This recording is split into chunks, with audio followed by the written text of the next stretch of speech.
¿Alguna vez has sentido que hay algo más en las páginas de la Biblia? Profundiza con nosotros en cada episodio.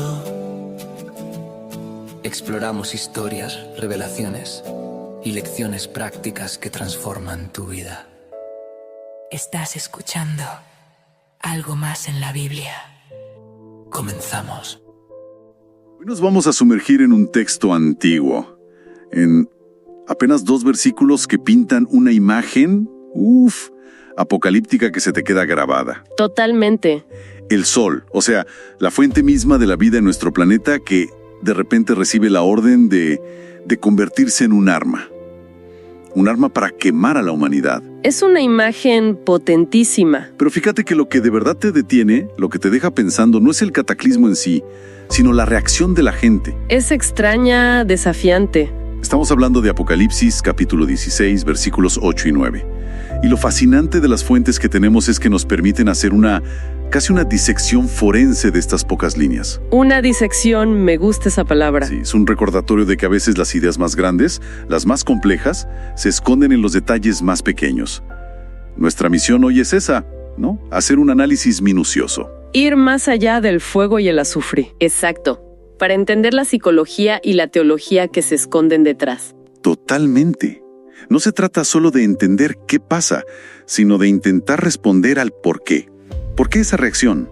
¿Qué nos revela sobre, la obstinación humana? ¿Sobre la naturaleza de la justicia? O sobre el poder de una idea. Justo, porque lo que parece una simple profecía de desastre es, en realidad, un espejo bastante incómodo. Has dado en el clavo. La pregunta que el texto nos obliga a hacer no es sobre el calor físico, sino sobre una especie de frío espiritual. Frío espiritual. A ver, desarrolla eso. Sí, ¿por qué un sufrimiento tan extremo, en lugar de llevar a la gente a buscar ayuda o a arrepentirse, provoca justo lo contrario? Provoca blasfemia, un endurecimiento del corazón. Claro. Para empezar a desentrañar eso, primero tenemos que ubicarnos.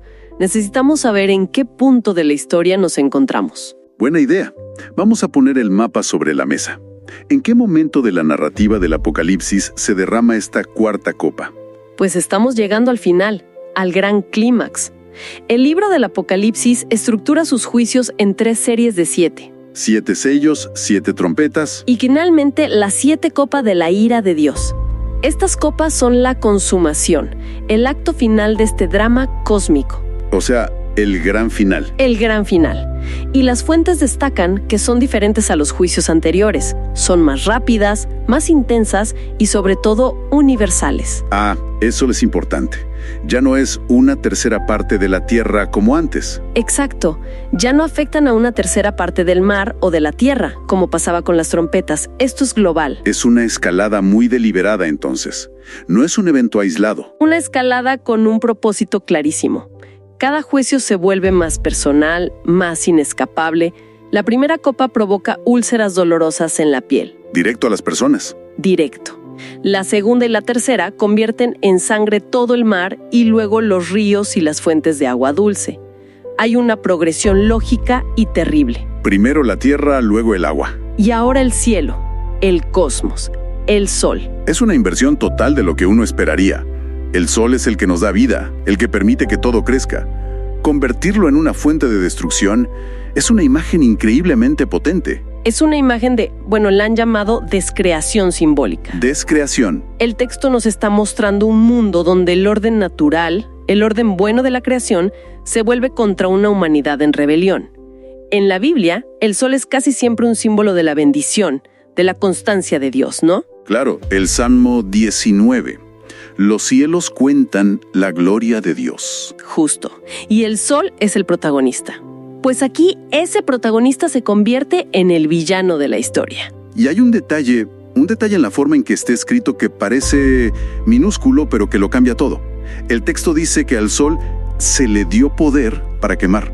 ¿Estoy entendiendo bien? Lo estás entendiendo perfecto. O sea, no es una llamarada solar aleatoria, sino una acción permitida. Controlada. Exacto. Y esa es una de las claves de este análisis minucioso que proponen nuestras fuentes. La gramática griega original usa algo que se llama voz pasiva divina. ¿Voz pasiva divina? Es una forma de hablar de una acción de Dios sin nombrarlo directamente. Decir "le fue dado" es una forma de subrayar que Dios mantiene el control soberano. Absoluto. No es el caos. No es el caos desatado, para nada. Es un juicio deliberado, contenido y con un propósito. El sol no se vuelve loco, se le asigna una tarea. Esto es fundamental para entender la reacción de la gente. Claro, porque si fuera un desastre natural, podrían, no sé, culpar a la mala suerte. Pero si saben que hay un agente detrás. Exactamente. Y eso nos lleva de lleno a esa reacción, que es lo más desconcertante. El texto dice que la gente fue quemada con el gran calor y blasfemaron el nombre de Dios y no se arrepintieron para darle gloria. Me cuesta procesarlo. Es que es profundamente antiintuitivo, ¿verdad? Y ahí está el corazón teológico del pasaje. Vemos 3 acciones negativas, una tras otra. A ver. Primero, blasfeman. Segundo, se niegan a arrepentirse.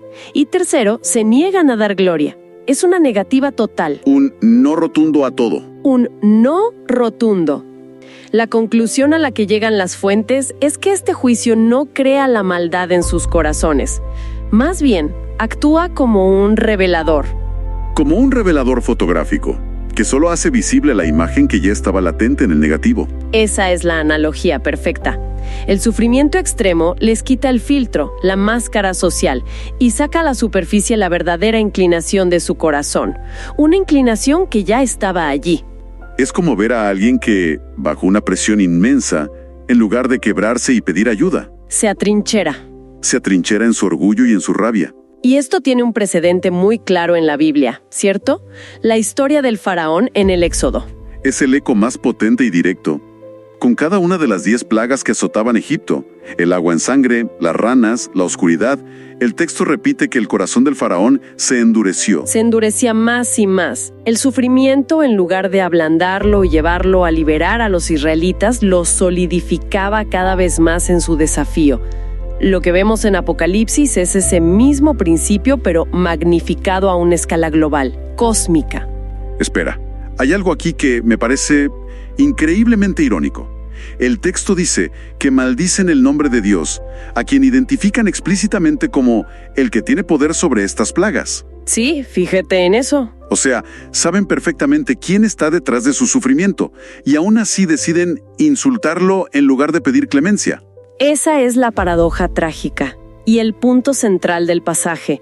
No hay ignorancia, no dicen qué mala suerte o la naturaleza se volvió loca. Reconocen la fuente del poder. Reconocen la soberanía de Dios sobre su situación, pero lo rechazan.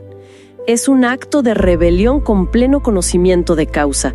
Es la libertad humana llevada a su extremo más oscuro. La libertad de mirar a la cara a tu creador en medio del juicio y decirle no. Exacto. Es un orgullo que prefiere la aniquilación antes que la sumisión. Y esta imagen tan potente del sol como instrumento de juicio, ¿es una invención del autor del Apocalipsis o era una idea que ya flotaba en el ambiente de la época? No es una idea aislada en absoluto. Es un concepto que el público original habría reconocido al instante. Dentro del propio Antiguo Testamento, el profeta Malaquías habla de que vendrá el día ardiente como un horno.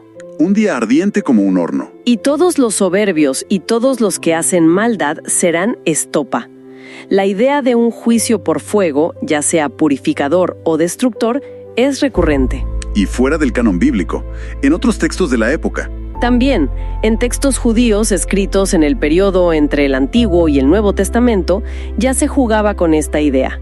Por ejemplo, en los llamados oráculos sibilinos. Que eran como una colección de profecías populares, ¿no? Sí, una mezcla de ideas judías y paganas.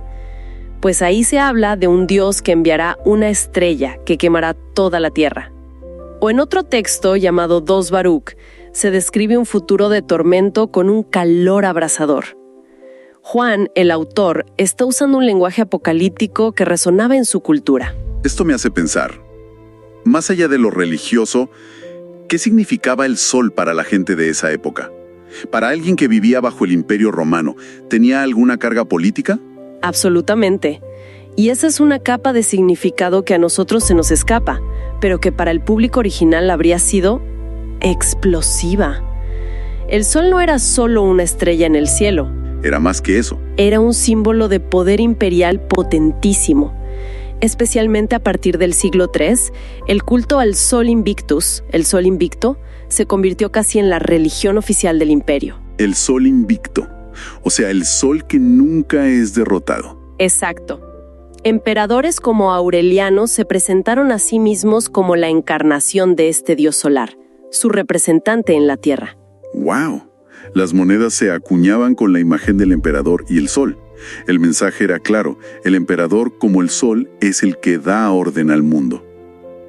Entonces, para un cristiano del siglo I o II, que era perseguido por negarse a adorar al emperador como un dios, escuchar que un ángel de su Dios viene y básicamente le da órdenes al sol. Era un mensaje profundamente subversivo. Claro. Imagina el impacto. Es como oír hoy que un poder superior toma el control del símbolo más reconocible de una superpotencia mundial y lo usa para sus propios fines. Es una declaración de poder, totalmente. El texto le está diciendo a esa comunidad de creyentes: el verdadero soberano del cosmos, el que realmente controla el sol, no es el César en su palacio en Roma, es el Dios al que ustedes adoran en secreto. Es una declaración de que ni el poder más grande de la tierra puede escapar al juicio divino. Visto así, es una crítica política brutal disfrazada de visión apocalíptica. Es fascinante, ¿verdad? Muchísimo. Entonces, si juntamos todas las piezas de este rompecabezas de 2 versículos, tenemos una red muy densa. Por un lado, la soberanía de Dios, que puede invertir el orden de la creación. Por otro, la idea de que el juicio no es tanto un castigo que crea maldad, sino una presión que revela lo que ya existe en el corazón humano. Como un test de estrés que muestra las grietas que ya estaban en la estructura. Esa es una buena imagen. Sumado a eso, el retrato de la libertad humana en su versión más trágica. La capacidad de entenderlo todo y aún así elegir el desafío. Y finalmente, esa capa política que mencionabas. Ese mensaje de que el poder de Dios está por encima de cualquier imperio terrenal. Correcto. Y todo esto culmina en una idea central que recorre el pasaje. Nos muestra que, desde esta perspectiva, la esencia última del pecado no es romper una regla, no es cometer un acto malo. ¿Qué es entonces? Es el rechazo consciente y deliberado a arrepentirse y a dar gloria a Dios, que en esta cosmovisión es el propósito fundamental de la existencia. El sufrimiento no es el problema final, la obstinación sí lo es. Es increíble la cantidad de capas que se pueden desempacar de tan pocas palabras. La imagen final es inolvidable. El calor abrasador de un juicio cósmico en contraste directo con la frialdad de un corazón humano que se niega a cambiar de rumbo. Es la gran paradoja que nos presenta el texto. Nos muestra, de una forma muy cruda, que el dolor por sí mismo no es garantía de una transformación positiva. No nos hace mejores automáticamente. Para nada. Simplemente expone el material del que estamos hechos. Es como el fuego del metalúrgico, ¿sabes? El mismo fuego que purifica el oro y quema sus impurezas, es el que consume la paja y la convierte en cenizas. Exacto. La diferencia no está en el fuego, está en el material que se somete a él. Y eso nos deja con una reflexión que va más allá de la profecía. Este texto no es solo una ventana a un posible futuro lejano. Funciona como un espejo de la condición humana. Aquí y ahora. Así es. Y nos obliga a plantearnos una pregunta que quizás es incómoda, pero necesaria. Cuando las quemaduras de nuestra propia vida nos alcanzan. Una crisis, una pérdida, una dificultad que nos desborda, sí. Cuando eso pasa, ¿qué es lo primero que ese fuego revela sobre nosotros? ¿Qué es lo que saca a la superficie? Exacto. Saca una queja amarga, una búsqueda inmediata de culpables, un endurecimiento en nuestra propia razón. ¿Ok? O se convierte quizás en una invitación, aunque sea dolorosa e incómoda, una invitación a reexaminar nuestro propio corazón, nuestras prioridades y la dirección en la que estamos caminando. El texto sugiere que la respuesta a esa pregunta lo define todo. Envíenos sus sugerencias y comentarios a nuestro correo electrónico ministerio@jesusislife.net. Este programa es una producción de Jesus is Life.